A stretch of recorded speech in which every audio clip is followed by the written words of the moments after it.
Something in your wildest dreams, straight out of a magazine. We show up and we kill the scene. I got what you want, I got what you need. We're moving and we don't look back. So quickly it just might crash. We kill it like a heart attack. We got what you want, we got what you need. Let's go. I'm talking out of control. We got the best show. You're coming with me, cause we bring the party. Let's go. I'm talking out of control. We got the best show.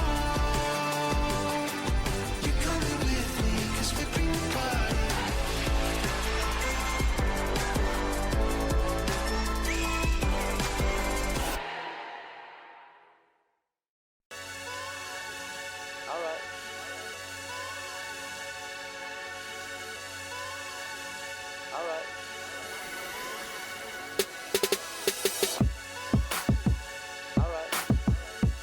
Welcome to the Backyard Brawl podcast. I'm Todd Worley, and with me today is Memphis Spence. Hey guys. Man, if you are a Mac fan, you know what's going on right now. This is the best time of the year. We've got 2 games left and a heated conference championship battle. Heated race for the conference to make it to Detroit for the conference championship game. Right now, we've got 6 teams still in the race. We're going to get into that in a minute, but this is fun. So much to play for. So many big games coming up, and this is where to come for all the inside information. Today we've got interviews with 5 of the beat writers that cover your favorite teams in this conference. Before we get into that, though, we're going to go with this week's Backyard Brawler of the week is running back Terrion Stewart from Bowling Green, and massive. That was, in my opinion, the game of the week. Bowling Green against Western Michigan, and he came through with a monster game: 15 carries, 150 yards, and a touchdown. In a game his team needed to win. With both teams entered that game with 1 loss in conference play, so the winner was going to remain in contention for the MAC title. The loser still would have been in the mix, but uphill battle at that point. So. Monster game by him to deliver when his team needed him the most. Because of that, he gets the award of the Backyard Brawler of the week.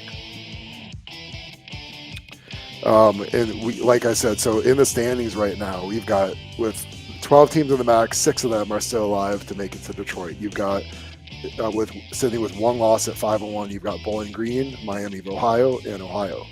And then at 4-2 with 2 losses, you've got Western Michigan, Buffalo, and Toledo. All 6 of those teams, if they win out, they've got a realistic chance to make it. So this is going to be decided on the field with some tiebreakers, with some luck here and there. It's going to be fun these last 2 weeks. Without further ado, though, we're going to get into our interviews with the beat writers. Up first, we've got Chris Vogt, who covers the Miami Redhawks for the Report Ohio. Let's get it. Man, what a turnaround of the season. Started off 0-3 against a really tough schedule and some close games, and then had the hard fought win over UMass, and then the loss to Toledo, and then just on a roll ever since. Let's talk about the Kent State game real quick. A nice convincing win for the Redhawks. Yeah. Who are some standouts on both sides of the ball in that game? Oh yeah. Well, let's first off just talk about Kent State is having a rough go. We're not going to take anything away from what Miami did because, Kent State got on the board first, but Miami said, well, this is our house. We're one of the top programs in the MAC, and we're going to take care of business, and that's what they did. Top standouts. I mean, you looked at Mosey had a big old run. I mean, he had a big day. I mean, he had a career high 190, I believe it was 194 yards rushing.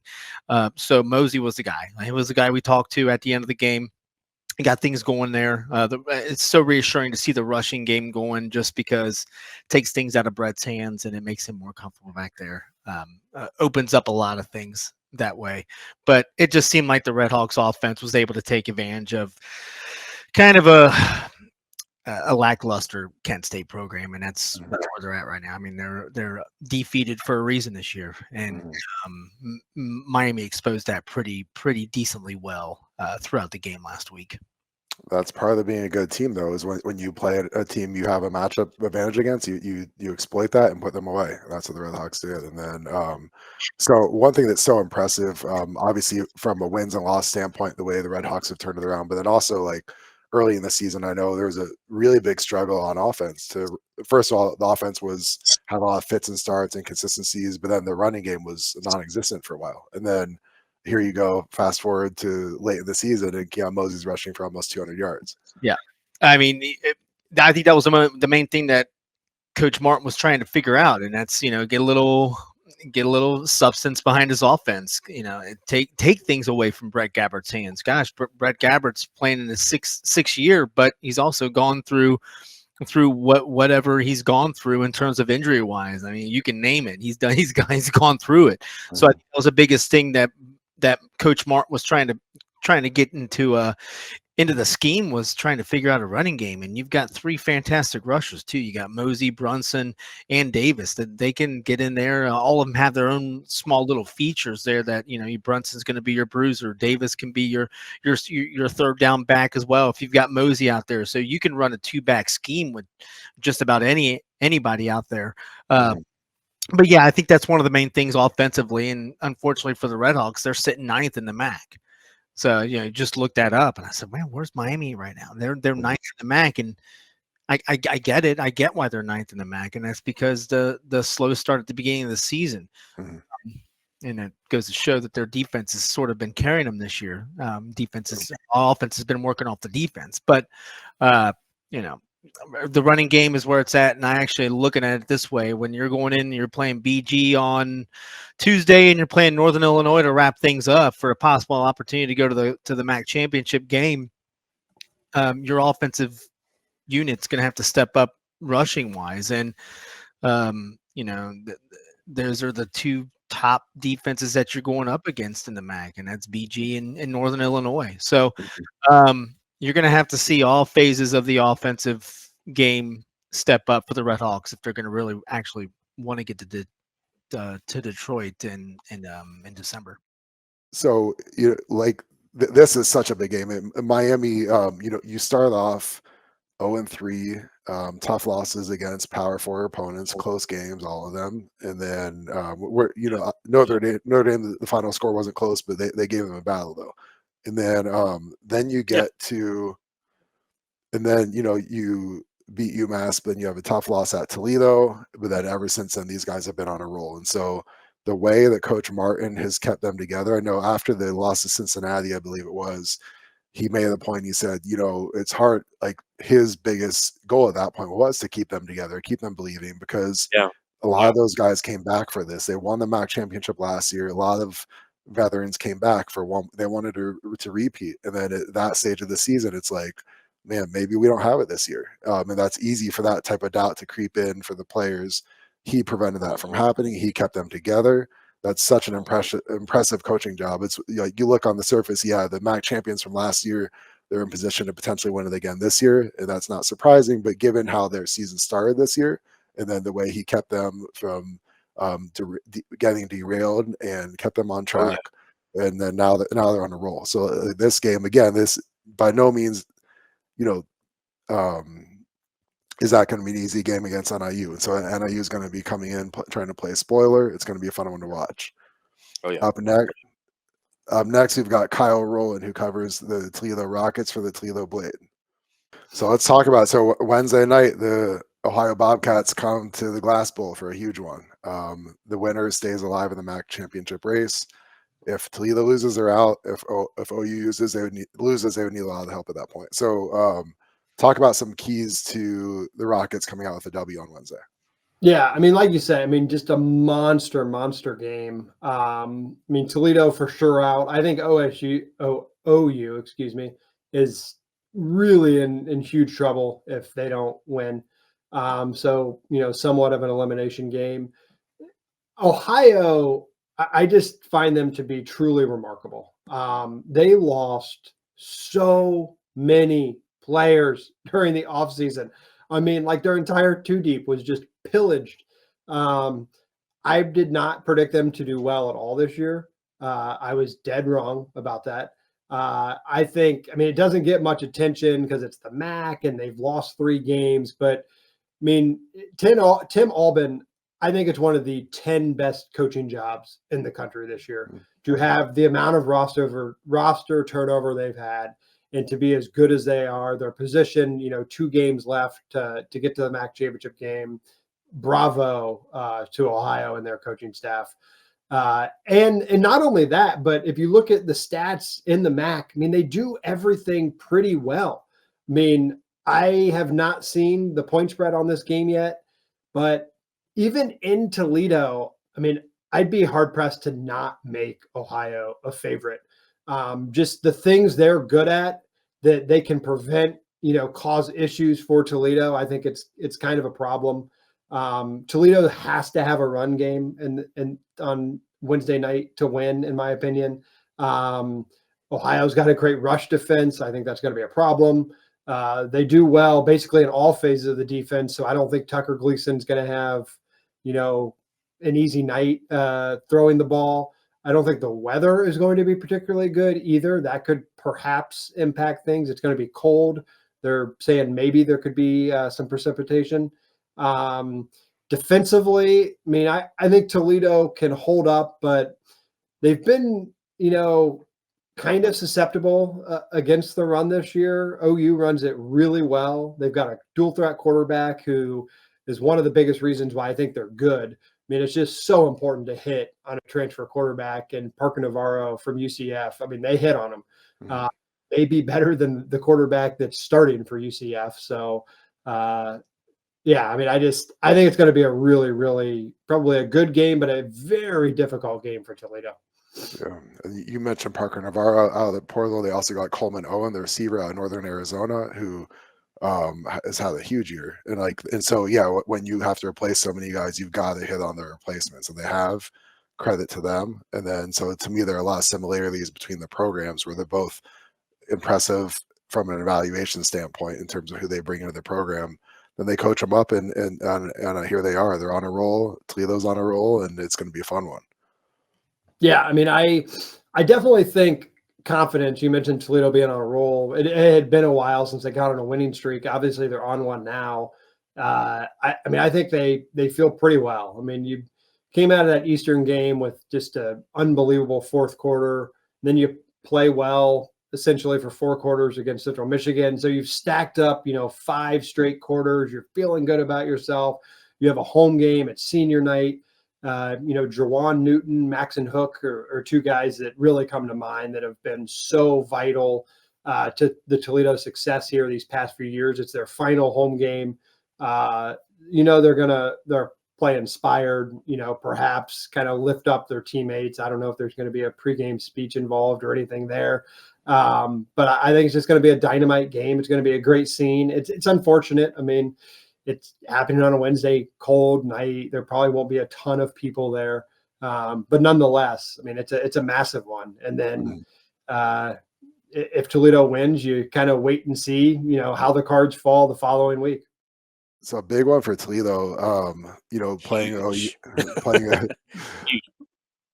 OU at home. It's a shame this game is on a weeknight on one hand from a game atmosphere standpoint, but hopefully on the bright side, it's going to give the nation an opportunity to watch these teams because there's some really good players on both sides. And excited to see. This is definitely for Toledo. If they lose, they're out of the MAC title race, and OU would need a lot of help if they lost this game to still get to Detroit. So this is a massive game for both teams, and expect both teams playing at their best. I can't wait to watch it.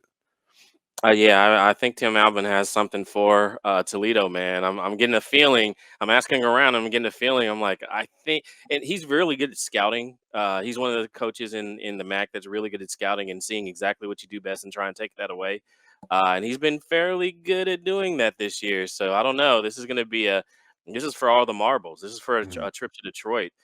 Kind of like it's actually a playoff game. It's a knockout game for the MAC championship, in my opinion. Essentially is really, yeah. And so I'd be surprised if it's lopsided in either direction. I would think I'm expecting a close game and a fun one. See what happens though. Up next, we've got Caden Hampton, who covers Ball State for the Star Press in Muncie.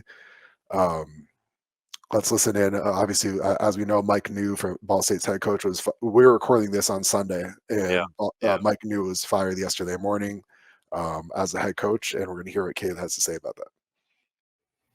Joining us now is Cade Hampton, who covers the Ball State Cardinals for the Star Press. How are you, Cade? Hey, I'm doing good. How are you? We're great and thrilled to have you here. And big week in Muncie. So, man, it's been such a tough year for those guys. Another excruciating close loss to Buffalo, and then the big news with Mike New being fired. Let's get into that. What can you share about just all of that, the firing, possible replacements, where the vibe is in the program, whatever you want to go to?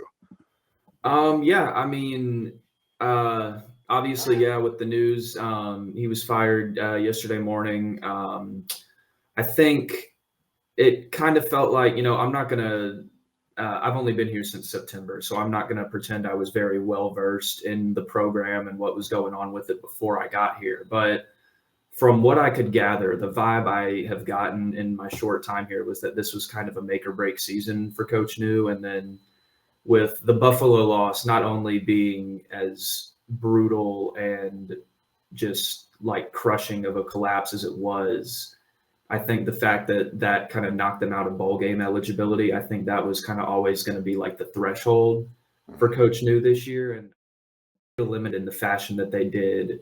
And there was no sense in really, if he was going to be fired after not making a bowl game again, then there was no sense in waiting around for 2 more games. It's like, it's unfortunate to see it happen to him mid-season, but at the same time, if this was going to be the result, if he didn't make a bowl game, it just makes sense for the university to get its search started earlier, make the move now, and try and retain as much as you can from a transfer portal standpoint, I think.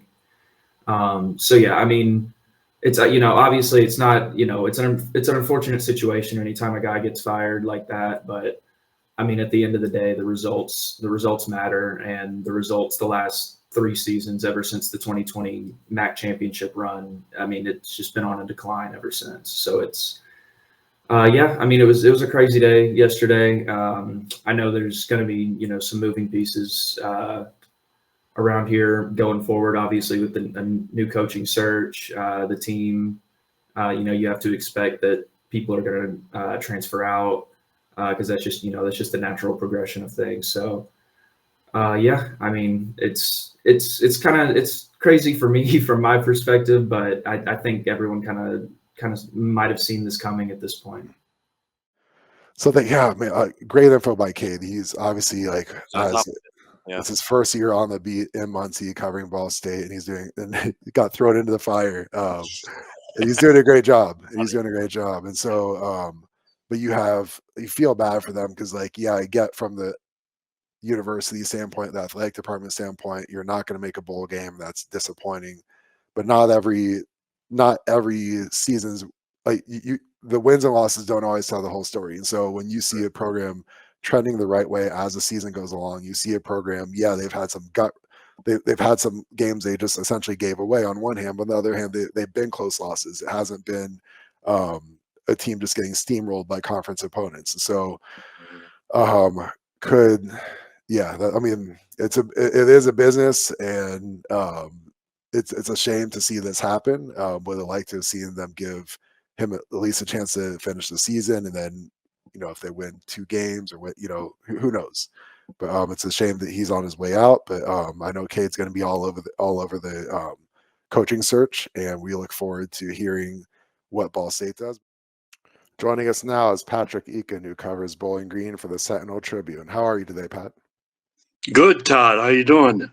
We're great. Excited for you to be here, and it's an exciting time for the BG Falcons right now. It's so impressive to me because you had those tough losses in the non-conference schedule. Then you had the close win at Akron. You had the really disappointing home loss to NIU, and then ever since then, just these guys have been on a roll. Including the big win a convincing win over Western Michigan, who was tied for first atop the standings as well. Let's talk about the Western Michigan game first, but then I want to talk about the keys to the turnaround this season. So, what were some of the keys to that win over Western Michigan? Well, Western just was basically it's the same recipe for Bowling Green. It's Connor Bazelak hitting his passes. It's Harold Fanning Jr., who has just been incredible, leads the nation. Matter of fact, he's 5th all time in FBS history for a tight end in receiving yards for a season. He won over 1,200 receiving yards just about. That's incredible for a tight end. We still got as many as possible, 4 games to go if they can close out and win these last 2 games. And then, of course, there's Terrion Stewart, and you got to remember Jason Patterson. 2 different backs, 2 different styles, but they complement each other real well. It's an offensive line that has good size. They proved it against Penn State and Texas A&M that they can play in the trenches with anybody. I mean, I'm watching Penn State yesterday and Purdue, and I mean, Bowling Green, the game Bowling Green gave Penn State was, I mean, they had Penn State beat most of the game. And, you refer to that, but then, the loss to Northern Illinois was a little bit disappointing, but they've been run the table since 5-1, and now they control their own destiny. And if they can win out these last 2 games, Ball State and Miami, not easy. I mean, Ball State gave Buffalo everything they had, and Ball State's a little scary Saturday. Fortunately for Bowling Green, they get rest, as do a lot of the MAC teams.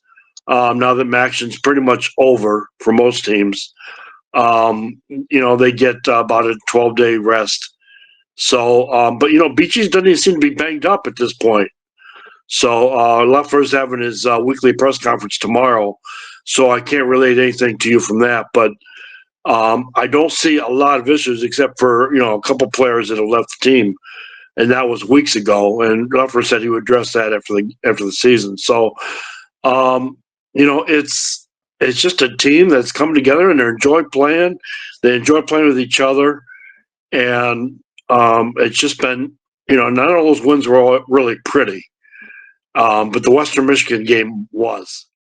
Yeah, so Pat is so glued into that program, obviously, and the way he knows that team so well and just knows how they, the early season struggles. And he made a really good point about the timing of their schedule, how fortunately they had Akron and Kent State earlier.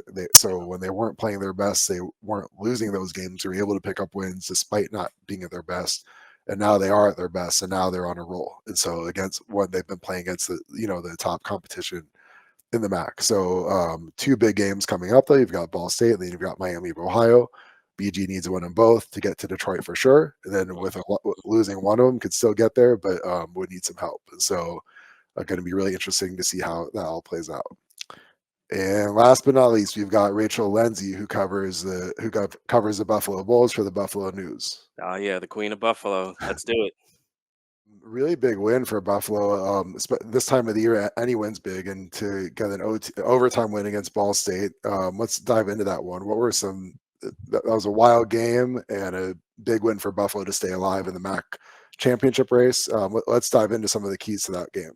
One of the things was Buffalo never gave up. I mean, they were down by 14 points in the 4th quarter and really capitalized on a few key elements. There was field position. They also got a big interception return, not for a pick six, but big interception return at the end of the first half by Sean Dolak. Set up a touchdown going into halftime, took a lot of momentum from that. And I mean, a lot of people didn't know what to expect from Ball State. I was very impressed by Caden Samanza. And Ball State also did a very, very good job of taking advantage of Buffalo's past defense, which is not that great this season. And they will even talk about the things they have to do that. But another thing Buffalo did, they were very good on those late down plays. And when they were on early down plays, they managed it really, really well too. And an overtime came around, a lot of teams just be like, yay, we're going to overtime. But, they tie the game at 45-45 on a 2-point conversion and then go into overtime. The strategy is J.J. Jenkins, who would score the touchdown to help tie the game, said, he said, we just got to score. That's all we have to do. They played what Pete Lembo called probably their best defensive series in overtime, stopping Ball State, and then holding them to a field goal. And then of all people, Lamar Sperling, who I think I counted up, he had maybe 26 carries for 14 carries for about 26, 27 yards in the last 4 or 5 games after a breakout game at UMass. Aljay Henderson somehow gets banged up, late in the game. Lamar Sperling's the guy who gets a touchdown pass, his first touchdown pass ever at UB, to win the game. Play that was, that stood after review. Imagine the review finally going UB's way. So it really did. It really showed kind of the fortitude of this team to say, hey, look, we know how to keep ourselves in. Another key has been, and I was thinking about this earlier this morning, CJ Agbana has been very, very consistent as a quarterback. He's not overwhelming. He does the right things. He's a very solid game manager, and he can produce. He had 2 interceptions in the game, which, for some quarterbacks that might bring them down, but he just kept rolling with it. And I think that's what's really made CJ a standout this year. Not because he does things explosive or he overwhelms people. He's just very, very consistent and knows how to do his job well. And that, from a coaching standpoint, sometimes obviously you love the super talented guy, but as long as whoever you have, he's consistent, you know what to expect, you can call plays around that. That's so helpful. I want to get into the matchup with Eastern Michigan. But I also, well, real quick, any key injuries coming out of the game against Ball State? There was some concern about what happened with Aljay Henderson, who's UB's leading running back, but he was in the post-game press conference. He practiced this week. So, there wasn't any sense of alarm around his availability as well. It's, the kind of the usual guys. Savion Brown's out for the season with after undergoing right leg surgery. Nick McMillan, who was supposed to be their top wide receiver, out. George Wallow, their top defensive tackle, he's been out since before the UConn game. So again, that's another thing that's really helped this team. They have been able to stay relatively healthy. Mm-hmm. Definitely. So I do want to get into the Eastern Michigan game, but obviously Buffalo is still alive in the MAC championship race with 2 losses. What's your understanding of what needs to? Obviously, Buffalo needs to win these next 2 games. What else needs to happen for Buffalo to get in? I know there are a bunch of different twists and turns that could take. Oh my gosh! Another thing I was trying to map out this morning. The best thing I can say is win 2 games. Hope for a lot of help. Hope those top 3 teams. It's Bowling Green, Miami, and Ohio. Hope they lose out. Hope everyone else loses out. It's a tricky league, and I get what the MAC did in trying to make this top 2 out of the 12 teams.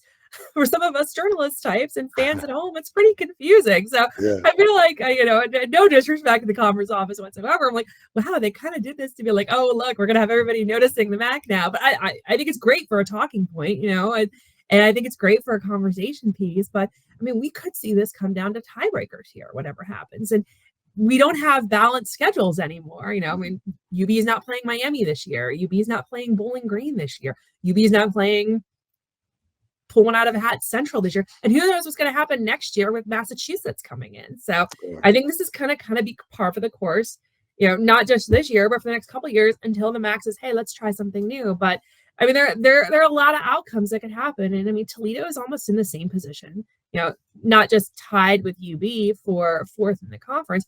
They got to win out, and they need a lot of help as well too, and who knows, maybe, the good teams don't think, oh God, we're clinging to first place.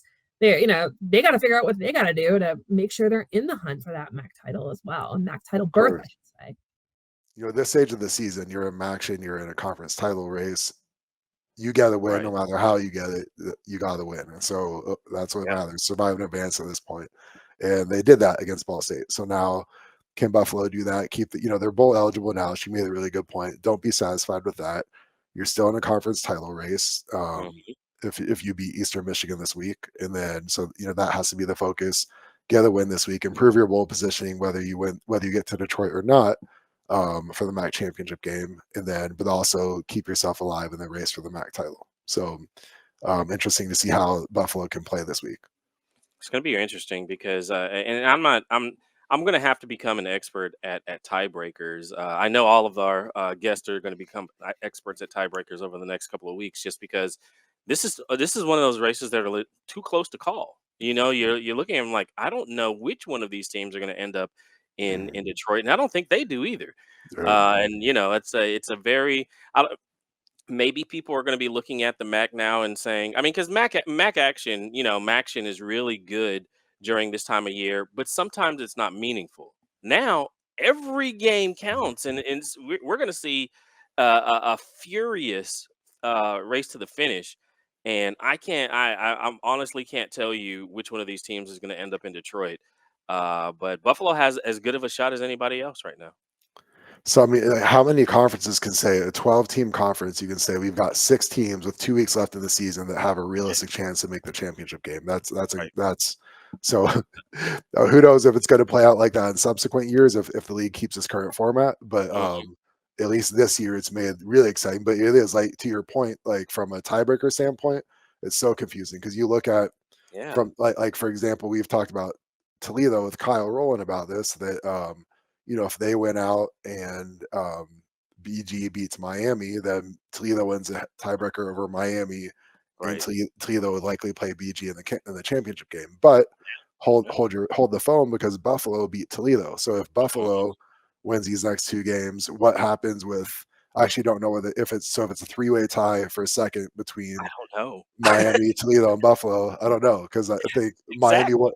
I don't know, and that's the thing. Like Yeah, you have 3 teams that are 4-2, and 3 yeah, teams that are 5-1, and all of them have wins against each other. And I'm like, well, mm, what happens in this scenario? yeah, What's the tiebreaker in this scenario? And honestly, I don't know. Like I said, yeah, I'm gonna have to become an expert in MAC tiebreakers over the next yeah, couple of weeks, or we're gonna have to call Rachel, or right.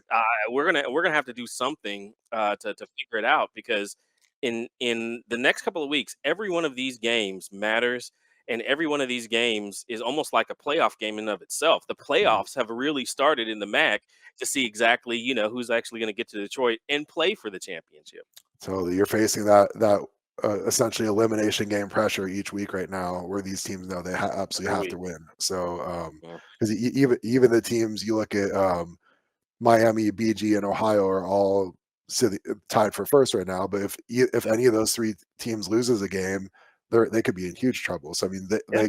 those are must-win games. These are must-win games for those 3 teams too. So it's this is fun if you're a Mac fan.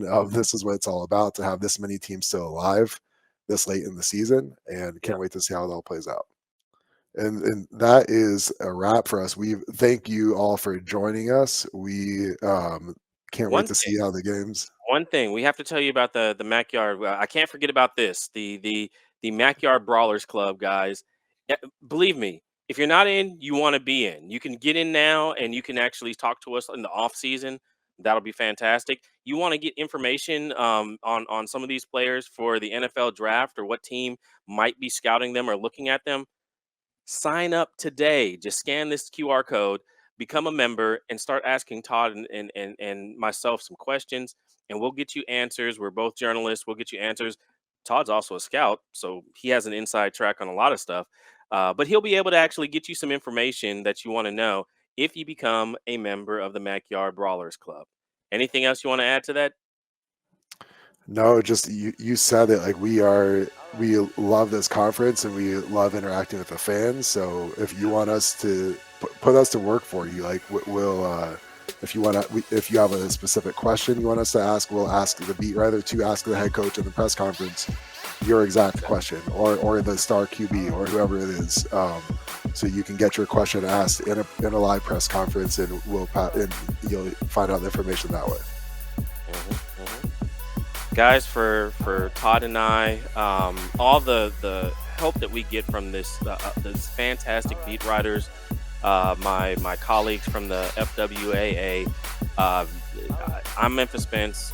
He's Todd Worley. We love you guys. We thank you guys for making this program. This is the first year of this Backyard Brawl, and you all are starting to watch it in different places, especially on Rumble, and we appreciate that. Continue to tell people about it. Continue to pass it on to your friends. Continue to share it. Share it with folks that are interested in MAC football, and we will see you guys next week. Thanks for joining us, guys.